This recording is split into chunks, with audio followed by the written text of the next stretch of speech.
कभी भी कार्य भला या बुरा नहीं होता, कार्य का परिणाम बताता है कि कार्य भला था या बुरा था। चेष्टा कभी भली या बुरी नहीं होती। उस चेष्टा के मूल में आपका उद्देश्य क्या है? द्रौपदी के श्रृंगार का उद्देश्य क्या है? कि सुंदरतम होकर मुझे कृष्ण के चरणों में निवेदन होना है, समर्पित होना है। बहुत देर हुई पर द्रौपदी न तो कुछ चुन पाई अपने लिए, न कुछ निश्चित कर पाई, और इतने में पिता का दूसरा संदेश आ गया। कि राजकुमारी तत्काल उपस्थित हो, द्वारिकाधीश को प्रस्थान में विलंब हो रहा है। पुजारन के भेष में थी द्रौपदी, सिक्त केश खुले, तन पर एक भी आभूषण नहीं, पूजा के पवित्र वस्त्र, पुजारन के भेष में द्रौपदी। और कहते हैं आज सुबह उठते ही वन से, उद्यान से सुंदरतम पुष्प चुनकर और श्री कृष्ण को निवेदन करने के लिए एक वनमाला बनाई थी, क्योंकि मैंने सुना है उन्हें वनमाला बड़ी प्रिय है। वन पुष्पों का वो बड़े प्रेम से आलिंगन करते हैं, तो स्वयं चुन चुन कर पुष्प अपने हाथों से एक माला निवेदन करना चाहती थी द्रौपदी। और नितंबिनी से कहा कि मुझमें साहस तो नहीं उनके सन्मुख भी होने का। भोर होने से पहले मैंने उन्हें निद्रा से जगा दिया, उन्हें कितना कष्ट हुआ होगा, पर तू मेरे संग रहना। आज उनके कंठ में ये वनमाला निवेदन करके अपने मन का भाव उनसे कह दूंगी कि ये कृष्णा मन से, वचन से, कर्म से केवल आपकी है, आपको निवेदिता है, आपको समर्पिता है। अब यहां से द्रौपदी के जीवन में द्वंद्व आरंभ होता है।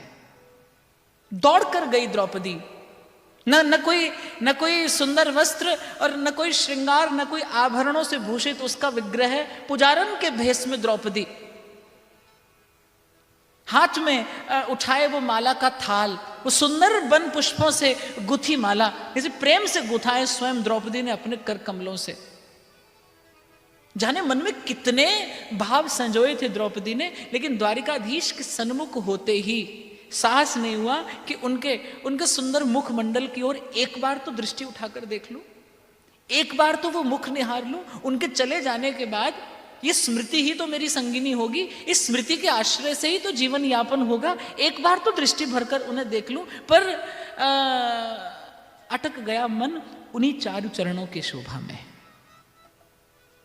उन्हीं चारों चरणों की शोभा में मन अटक गया। और मुझे लगता है कि कुछ बात तो होती होगी भाई, चरणों के स्मरण में कुछ तो है। मेरे महाप्रभु कहते हैं जागृत स्वप्न सुषुप्तिषु स्फुरतु में राधा पदाब्जत छटा, कि हे स्वामिनी जागते सोते सपने केवल आपके चरणों की स्मृति रहे, मुझे इन चरणों की अविच्छिन्न स्मृति मुझे बनी रहे।